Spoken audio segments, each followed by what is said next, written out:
Bonjour à tous, c'est Elodie, c'est reparti pour un nouvel épisode de podcast. Aujourd'hui, on va continuer à élaborer ensemble sur ce qu'on a commencé à étudier autour des traumatismes intergénérationnels et du langage des émotions, en y intégrant la notion de fréquence, donc des énergies, fréquence des émotions, et de la porte que cela ouvre au niveau du monde des esprits, et comment cela va venir jouer sur la notion de dualité entre le bien et le mal à l'intérieur de chaque être, et donc ces conflits internes qui parfois se manifestent et sont amplifiés par notre gestion des émotions.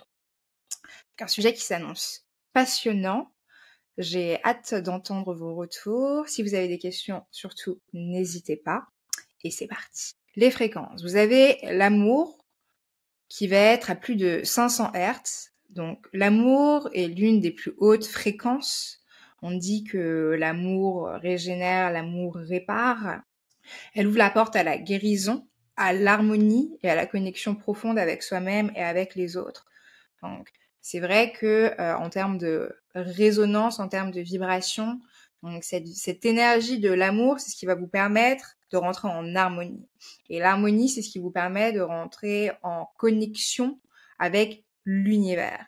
Donc l'univers, c'est toutes nos énergies, parce que nous sommes tous notre propre monde, nous sommes tous notre petite civilisation en soi. On émet tous une fréquence de par nous-mêmes, fréquence qui est déterminée par cette collision entre notre âme, l'essence de qui nous sommes, et notre environnement, qui va venir parfois forcer un peu plus certains traits de notre caractère et puis venir amenuire d'autres traits de notre personnalité. Donc tout ça, toutes les rencontres, notre éducation, ça va venir créer un contraste, ça va venir quelque part sculpter notre âme. Et aux endroits où on a un petit peu été trop brusqué, si j'ose dire, c'est l'ego qui va transparaître. L'ego qui est cette carapace, l'ego qui est cette peau sous votre peau lorsque vous vous blessez, quoi, et qui va venir réagir d'une manière toute particulière, de manière très vive, de manière très blessée à la douleur lorsque l'ego est exposé. Donc, cette fréquence de l'amour va permettre de guérir l'ego. Et comment on guérit l'ego? C'est en l'intégrant, en fait. C'est ça quand on parle de faire du shadow work. C'est cette idée d'arrêter d'être en guerre avec les autres et en guerre avec soi-même. Admettre qu'indépendamment de nos croyances, ça reste pour la plupart des gens la première vie qu'ils expériencent et que les gens font de leur mieux, aussi incroyable cela puisse paraître, et que donc avec cette énergie de l'amour, cette énergie de l'acceptation, on peut commencer à se pardonner soi-même, commencer un petit peu plus à pardonner les autres, et entamer ce processus où au lieu de pointer du doigt les choses, on les remet à leur place en réalité.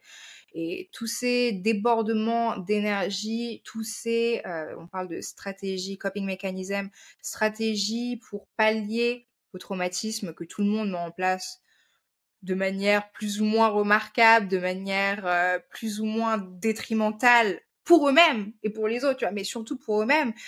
Toutes ces surréactions peuvent être rééquilibrées à partir de l'amour. C'est-à-dire que on règle pas un conflit en commençant un match de hurlement, en voyant qui crie le plus fort.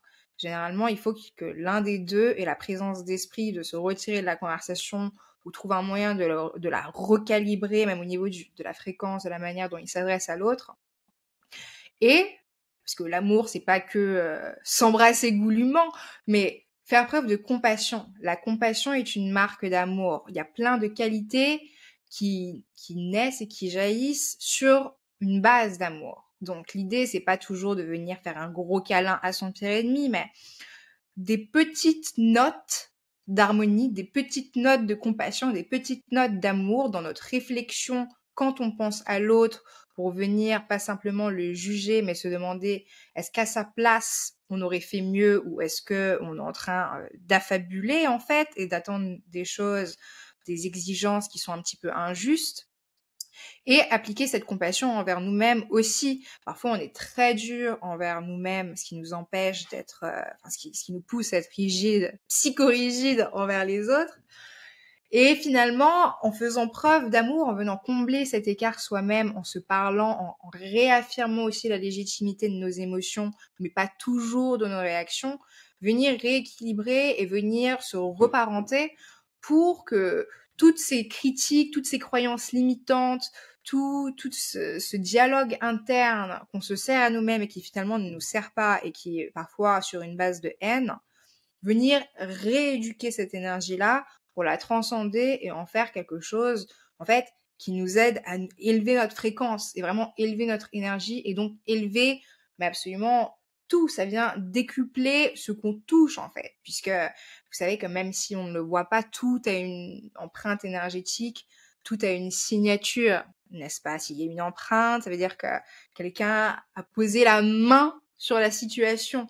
Donc, il faut se demander la signature, elle revient à qui? Si on devait parler en termes de dualité, tout est toujours beaucoup plus complexe, bien évidemment, mais si on veut sursimplifier la conversation, on peut se dire d'un côté vous avez Dieu, de l'autre côté vous avez le diable, et donc quand vous commencez à avoir des réactions qui sont disproportionnées et où vous êtes injuste envers l'autre et où vous venez retirer consciemment l'amour parce que c'est votre manière de priver l'autre, de punir l'autre, ça, concrètement, c'est pas une signature très divine. Donc, c'est juste recalibrer les choses pour nous-mêmes, savoir sur quelle fréquence on a envie d'être et savoir à quelle énergie on a envie d'ouvrir la porte, pardon. Bien évidemment, il y a aussi un moment pour chaque chose. Je suis pas en train de vous dire de tendre l'autre joue. Et en plus, bon, ça n'a aucun rapport, mais l'expression tendre l'autre joue ne veut même pas dire ça. L'expression tendre l'autre joue, puisqu'on y est, puisqu'on en parle, les gens ont utilisé ça pour dire quand on te fait du mal, vas-y, fais-moi l'autre côté.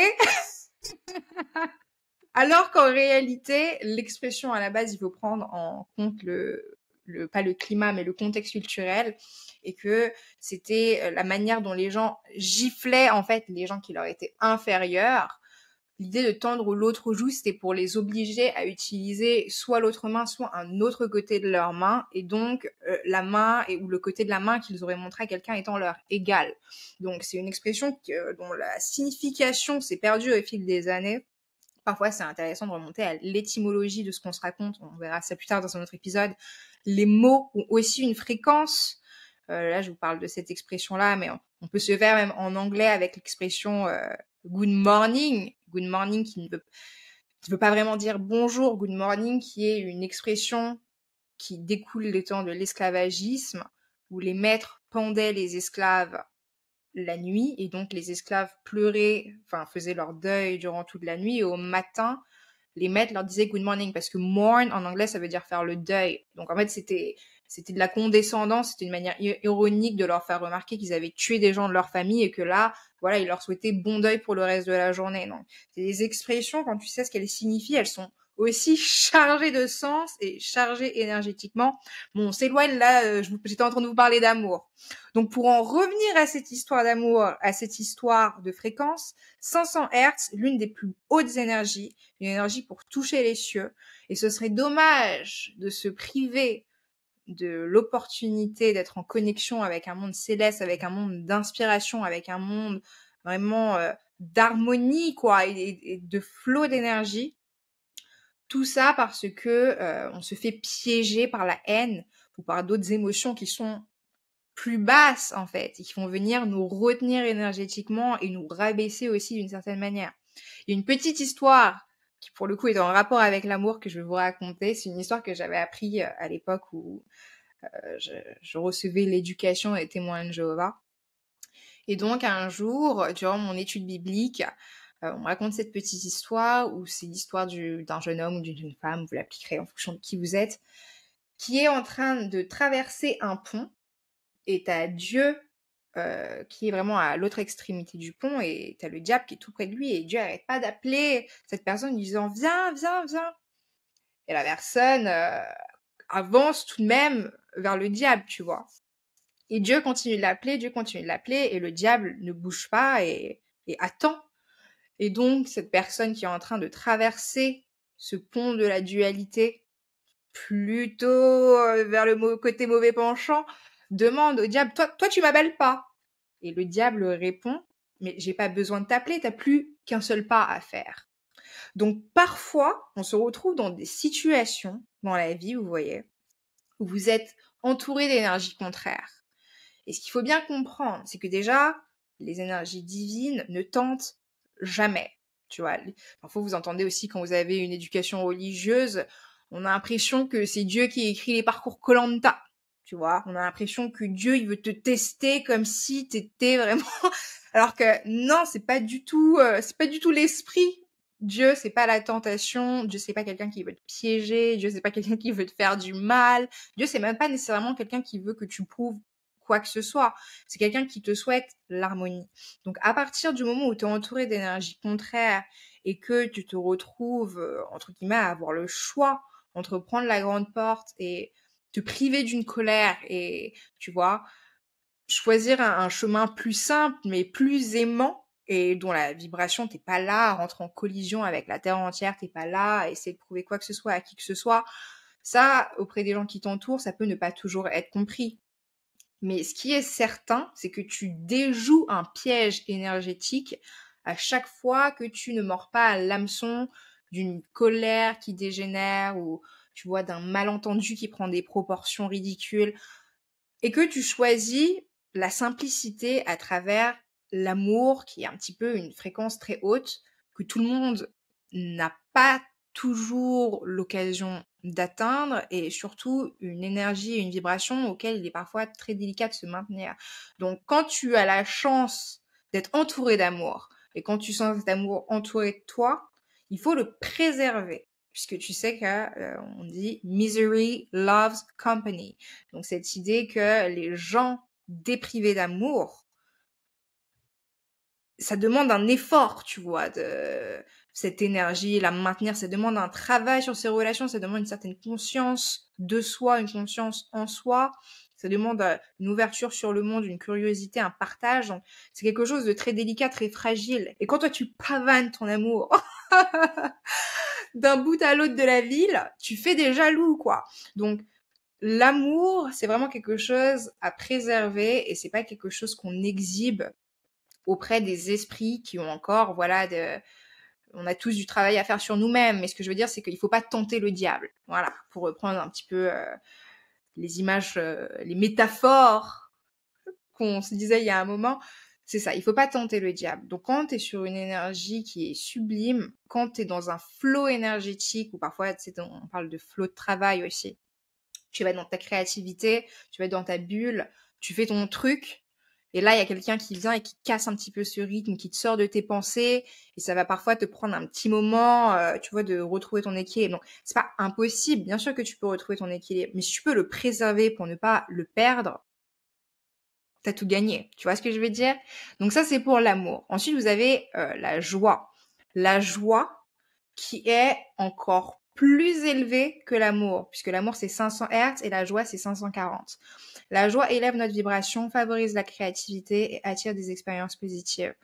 Dans la Bible, il y a même un verset biblique expliquant qu'en gros, la joie, c'est un médicament et que être joyeux, être joyeux, pardon, lapsus révélateur, être joyeux ravive les eaux. Genre, je vous mettrai parce que vous lisez tous mes textes, bien évidemment, donc je vous mettrai la référence dans les textes pour que vous puissiez lire ce verset si ça vous intéresse. C'est un très beau verset. Mais en gros, c'est cette idée que voilà, la joie, c'est même pas quelque chose. Bon, déjà, la joie, c'est partout, tu vois. Il y a tout le monde. La plupart des gens font des choses pour essayer de mettre du baume au cœur, pour essayer de cultiver de la joie. Mais c'est quelque chose, t'as même pas besoin des autres pour élever ta fréquence et cultiver de la joie. Te lancer dans des activités de créativité qui te rendent heureuse. Te lancer dans des challenges.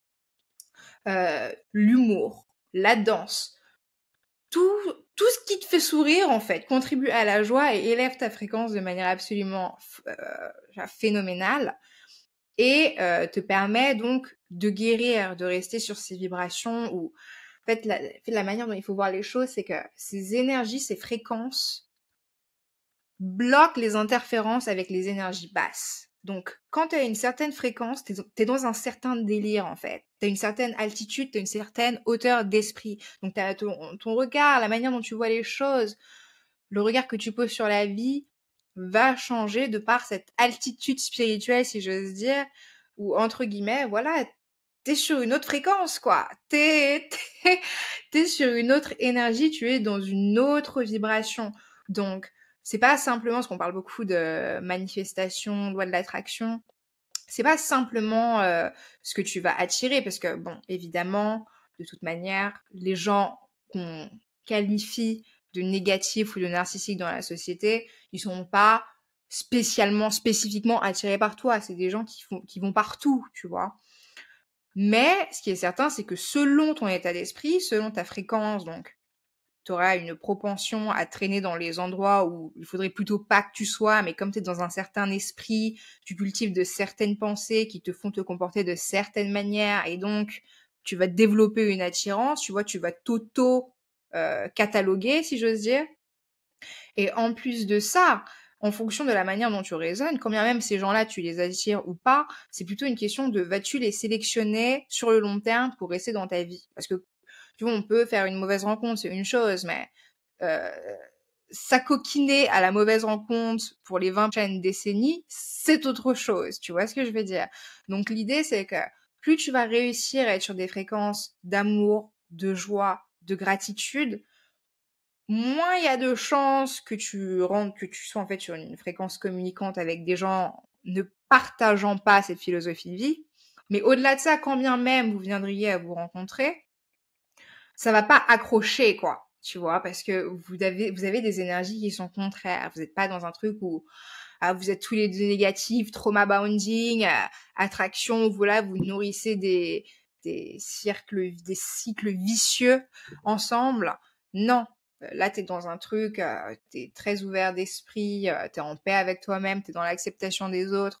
Tu rencontres quelqu'un qui est profondément triste et raciste. Tu vas te dire, le racisme, ça se soigne. Tu vas pas contribuer, alimenter une énergie qui ne résonne pas avec toi. Tu vois ce que je veux dire?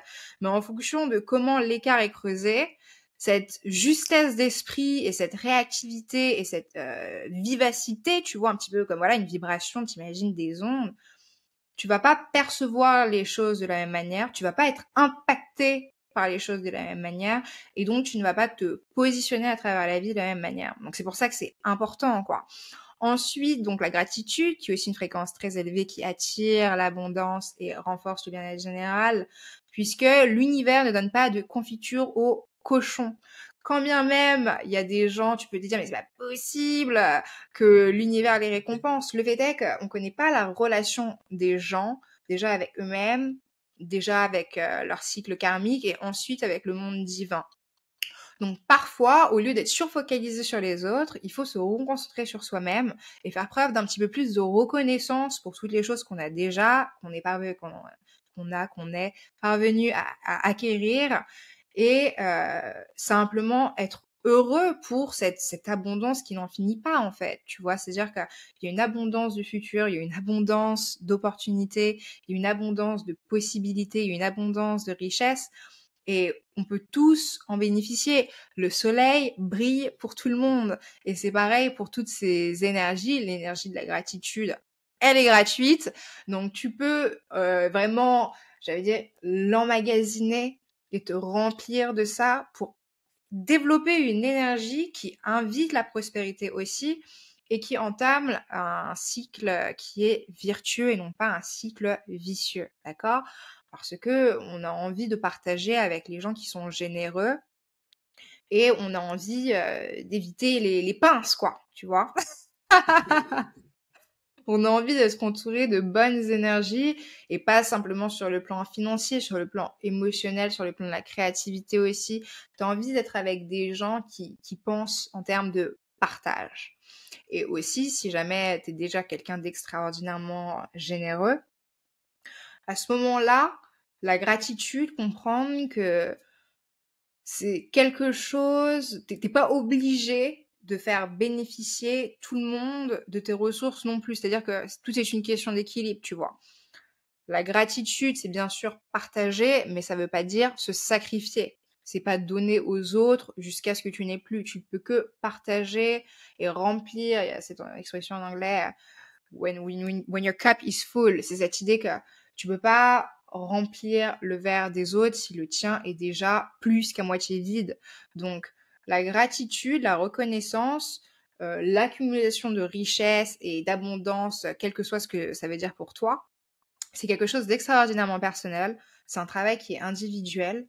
Euh, si vous avez des blocages limitants ou des blocages avec l'argent ou des croyances qui finalement orientent une forme d'instabilité financière, tout ça, la seule personne qui peut travailler là-dessus, c'est vous-même. Et quand vous en êtes à un stade de votre vie où vous avez développé ou vous êtes en train de développer cette stabilité financière, parfois les gens qui vous entourent peuvent être un petit peu tous tentés de monter dans le wagon de votre train, quoi, pour en profiter aussi. Donc, chacun voit midi à sa porte et chacun fait comme il veut, mais l'une des manières les plus rapides de perdre son sentiment de reconnaissance, de gratitude et cette joie, tu vois, c'est cette énergie, cette vibration, ce sentiment de fierté, c'est finalement de dilapider ces richesses avec soit des gens ne vous ayant pas aidé à les acquérir, soit des gens ne valorisant pas tout le travail que vous avez fait, même s'ils ont contribué d'une manière ou d'une autre, mais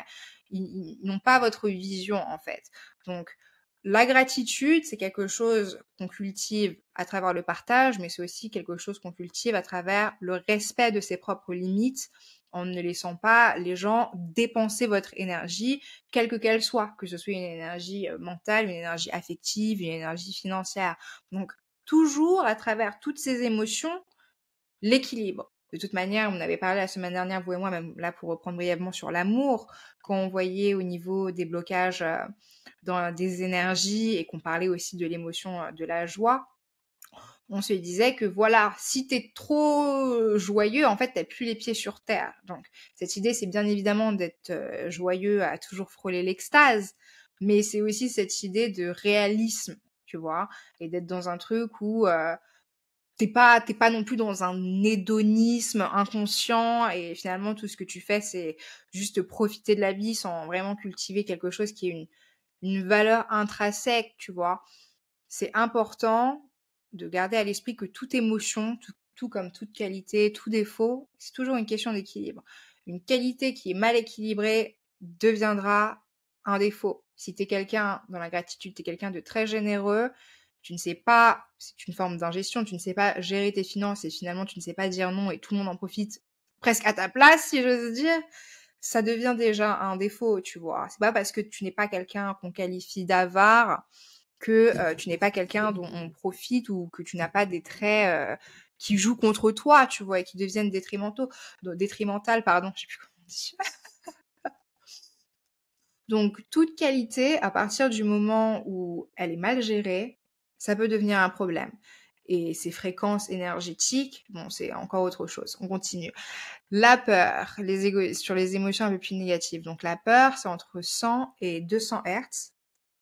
La peur est une émotion à basse fréquence qui peut bloquer notre énergie, créer de l'anxiété et nous maintenir dans un état de vigilance permanente. Quand on avait parlé la dernière fois, vous et moi, du langage des émotions, ce qu'on disait sur la peur, c'est que c'est l'une des énergies les plus puissantes pour manipuler les gens.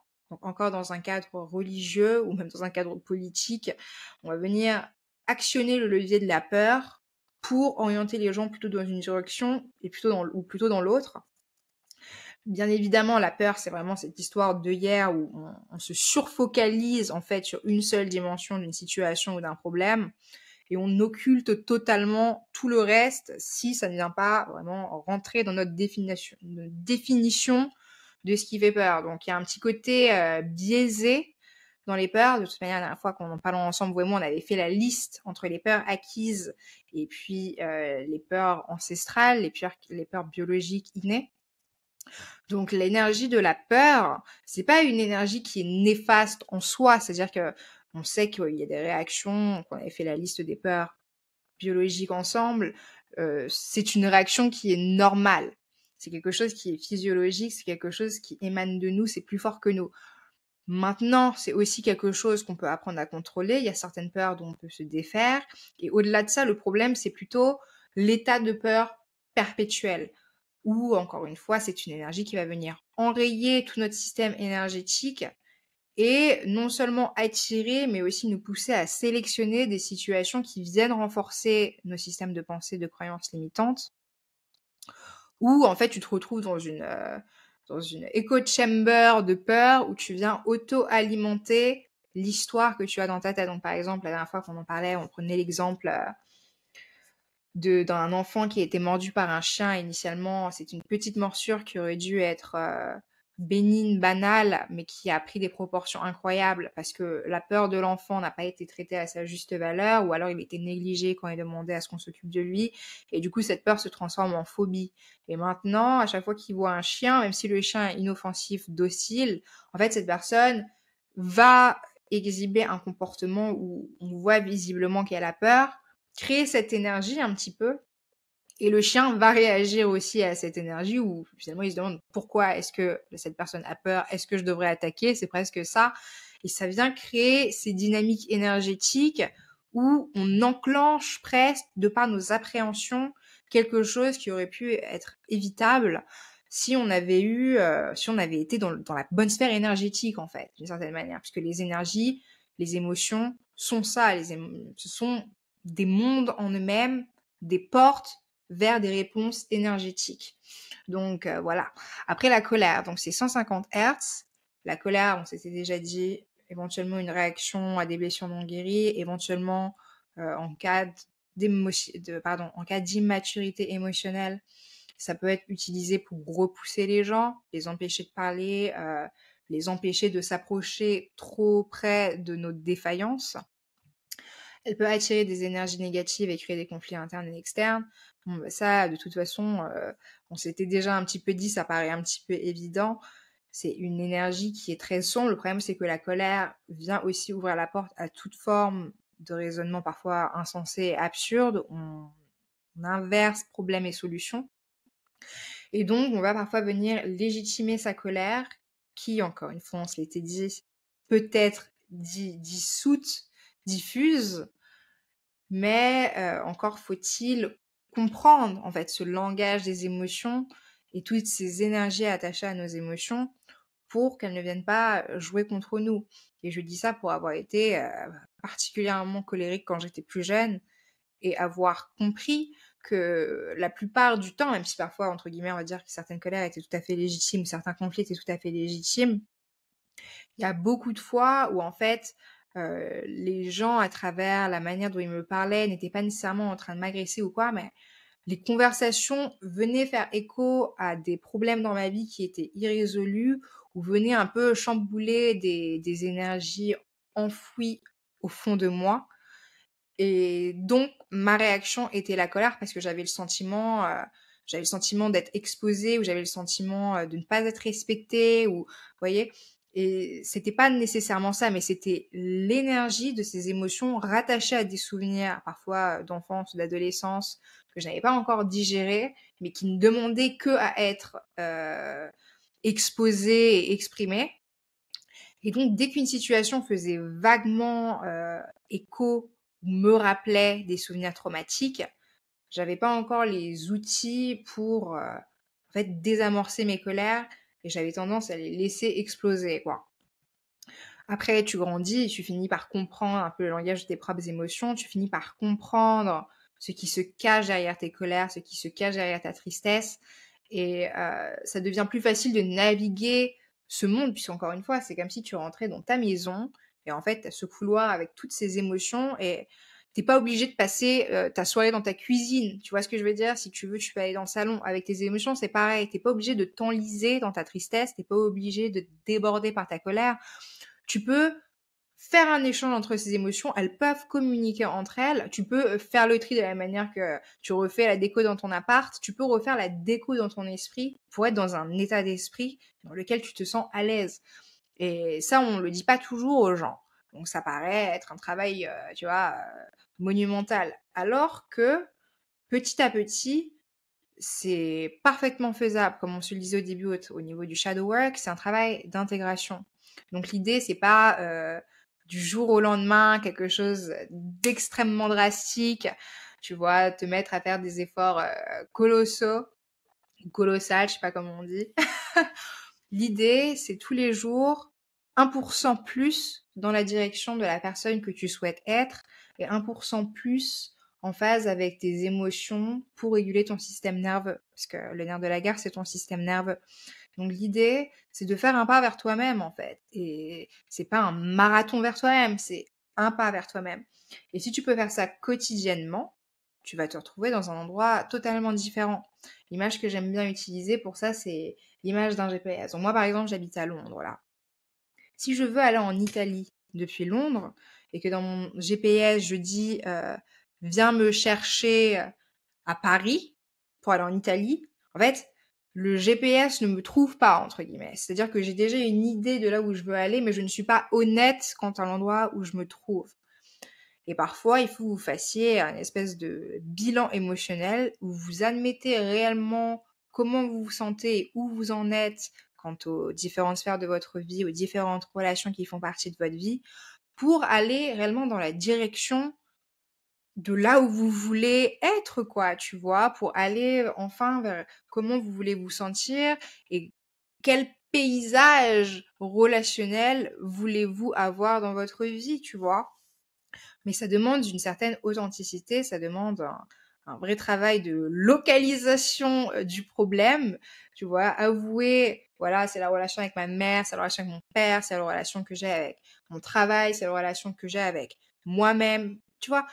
Commencer à approcher le problème petit à petit avec une feuille, un stylo, l'aide d'un thérapeute. Il y a une quantité folle d'aides, de thérapies qui sont disponibles et où vous pouvez, en fonction de vos besoins, trouver ce qui est le plus approprié en fait pour avancer.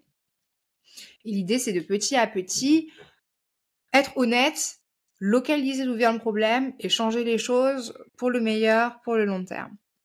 Et quelque chose d'autre que je voulais vous dire, c'est que, ah oui, donc cette histoire de changement, de bien-être, ou même parfois cette notion de pardon, tout ça, ce ne sont pas des destinations à idéaliser ou des saints Graal, tu vois, quelque chose qu'on te remet, tu vas pouvoir le garder dans ton salon.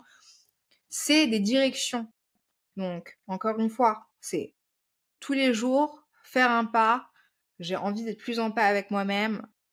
J'ai deux options là pour répondre à ce message. Est-ce que j'insulte la personne et l'intégralité de sa famille ou est-ce que je vais aller prendre 10 minutes, aller marcher, changer un petit peu l'air dans mon esprit, tu vois, aérer mes pensées, m'aérer l'esprit et voir si j'ai pas envie de répondre d'une manière un petit peu plus constructive ou voir si j'ai même pas envie de répondre du tout, mais choisir une autre réponse que celle qui serait entre guillemets ma réponse par défaut, due au conditionnement de mon système nerveux et due à l'emmagasinement de toutes ces énergies, de toutes ces émotions que je me suis pas encore laissé la chance ou que mon univers ne m'a pas encore laissé la chance de digérer.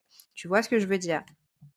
Donc, c'est pas quelque chose qu'on brusque, quoi. C'est comme le pardon, c'est pas quelque chose qu'on force. C'est quelque chose, jour après jour, on voit si on est toujours en accord avec la décision qu'on prend et on a le droit de changer d'avis, tout comme tu as le droit de changer de direction, tout comme si tu prends ton GPS et voilà, donc tu pars en Italie, si tu te trompes de route, ton GPS ne se met pas à t'insulter.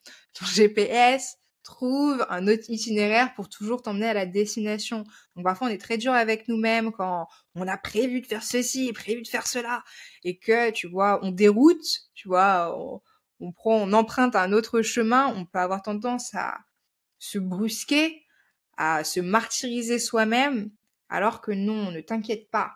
Tu n'es pas suffisamment intelligent pour foirer ta vie comme ça et pour déjouer le plan de Dieu. Il va toujours y avoir un autre moyen, une autre route pour que tu arrives de la manière la plus saine et en apprenant le mieux tes leçons à destination. Tu vois ce que je veux dire?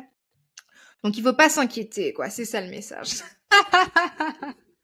Ensuite, donc la tristesse, on s'est dit donc énergie très très basse, 75 Hz. Parce que si elle peut, enfin si elle est prolongée, elle peut vraiment drainer ton énergie. Elle peut même te plonger dans un état de passivité et de dépression. Donc cette histoire de léthargie en fait, de mettre dans un état qui est léthargique.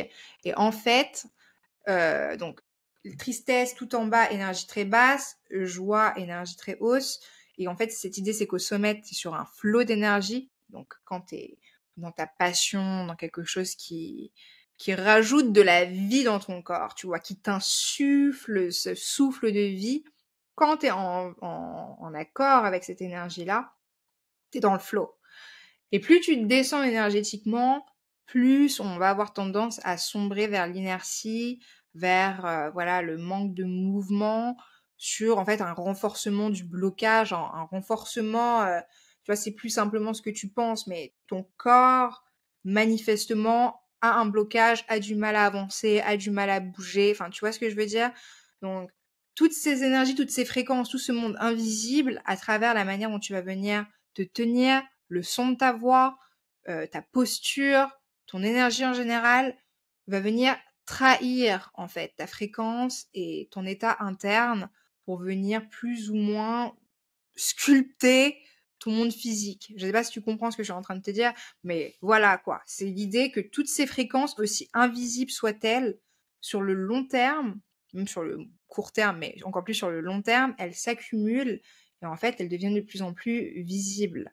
Nos modes de vie trahissent et traduisent notre fréquence, notre philosophie de vie et de manière générale, notre état d'esprit, tu vois. Donc, monde des esprits et énergie basse. Les traumatismes et les émotions négatives peuvent agir comme des aimants pour les esprits et les énergies négatives. Voilà comment ils se manifestent. Donc, la dernière fois, bon, ok. On va faire une autre vidéo où je vous parle du monde des esprits et des énergies basses. Donc là, on a vu cette histoire de fréquence, cette histoire de chaque énergie a un petit peu son monde à elle avec ses options, sa façon de voir les choses, ses possibilités énergétiques. Quand t'es triste, tu penses pas la même chose que quand t'es joyeux. Quand t'es joyeux, tu penses pas la même chose que quand t'es déprimé. Enfin, tu vois ce que je veux dire? Passer d'un monde à un autre, comme ça.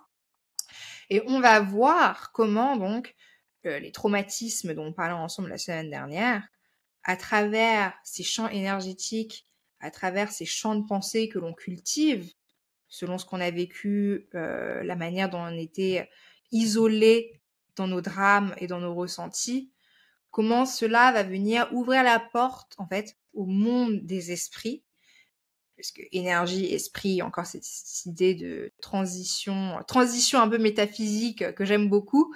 On va rentrer en détail sur encore les traumatismes, sur les émotions négatives persistantes et les croyances limitantes, et comment le monde des esprits, donc le monde qui nous transcende, mais monde auquel on a tous accès à travers l'âme et l'ego, comment ce monde des esprits va venir orienter notre dualité, c'est-à-dire cette relation que chacun a pour lui-même entre le bien et le mal, et comment cela va venir placer le curseur en fait pour déterminer l'itinéraire de votre vie, et aussi la connexion que vous avez avec votre intuition et le monde divin, le monde spirituel en général.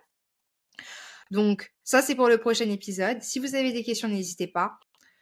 J'avoue que je redécouvre mon français au fur et à mesure que je vous parle, donc si il y a besoin que je reformule quoi que ce soit, dites-le, je le ferai.